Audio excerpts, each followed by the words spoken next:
En este video vamos a proceder a explicar el significado del concepto de pago neto de factores que tenemos que utilizar para partir de un PBI, de una economía, por ejemplo en este caso del país A, para llegar al Producto Nacional Bruto.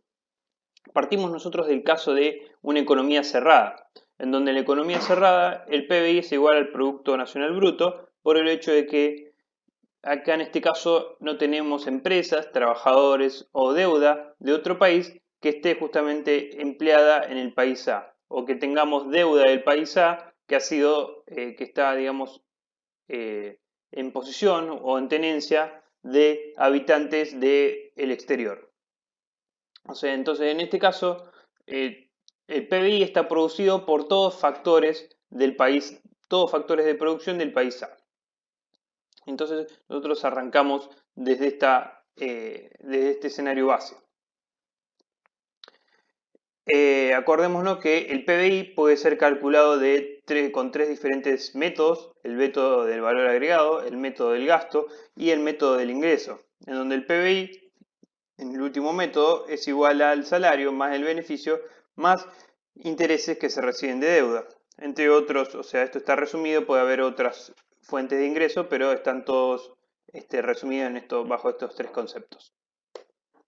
En una economía abierta ya pasamos a tener que existen otros países en donde puede haber movimientos de factores de producción. En este sentido, como ya por ejemplo en el país A puede haber factores empleados del país B, ya digamos para llegar al Producto Bruto Nacional tenemos que realizar otro, digamos, un paso más.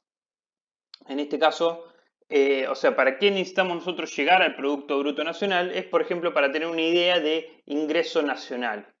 Este ingreso nacional justamente es el ingreso que obtienen justamente los factores de A, y en este caso nosotros llegamos al Producto Nacional partiendo de un PBI. El PBI de A, digamos, es lo que ustedes ven todo dentro del cuadrado de A.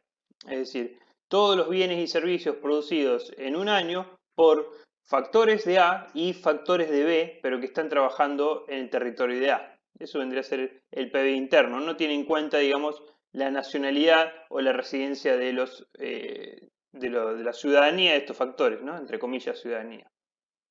Entonces, ¿qué es lo que vamos a tener? Nosotros partimos de un escenario base en donde todos los factores están empleados en los países A y B, pero lo que ocurre en la realidad es que en A vamos a tener nosotros deuda emitida por el país B y que está bajo tenencia de los habitantes del país A, que eso es, lo van a ver como I subíndice A, supraíndice B, y, por ejemplo, empresas del país B que están radicadas en el país A, o trabajadores del país B que fueron a trabajar al país A, ¿no?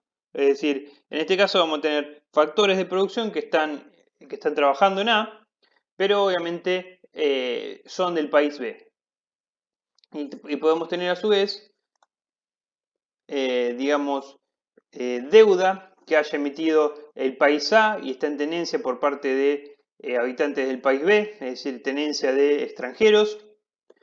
Vamos a tener empresas del país A que están radicadas en B y trabajadores del país A que están radicadas en B.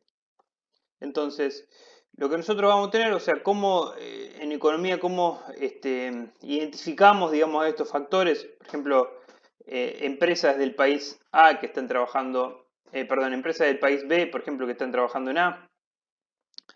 Lo vamos a ver justamente con la repatriación de dividendos o cuando esta empresa emiten dividendos y van a parar hacia cuentas del exterior. Lo mismo van a pasar con los trabajadores del país B que están trabajando en A y van a enviar remesas hacia el país B. Lo mismo con la deuda, cuando se paga intereses, la deuda del país A que está en tenencia de residentes del país B, se van a pagar intereses y esos intereses van a ir a cuentas que están radicadas en el país B. Y a la inversa va a suceder, digamos, con trabajadores del país A que están trabajando en B, empresas del país A que trabajan en B y deuda del país B que esté en tenencia de, digamos, de habitantes del país A, ¿no? Entonces, lo que nosotros vamos a utilizar va a ser a partir del PBI de A, le vamos a restar justamente los intereses de la deuda del país A que lo tienen habitantes del país B. Se le van a sumar los intereses que se obtienen de la deuda del país B, que está en tenencia de habitantes del país A, y lo mismo con la diferencia entre los beneficios de las empresas radicadas de un lado y del otro y los trabajadores que están de un lado y del otro. La sumatoria de esta me va a llamar lo que se le llama el concepto de pago neto de factores y se le va a sumar a la cifra del PBI y de esa manera vamos a tener nosotros el PBI nacional del país A.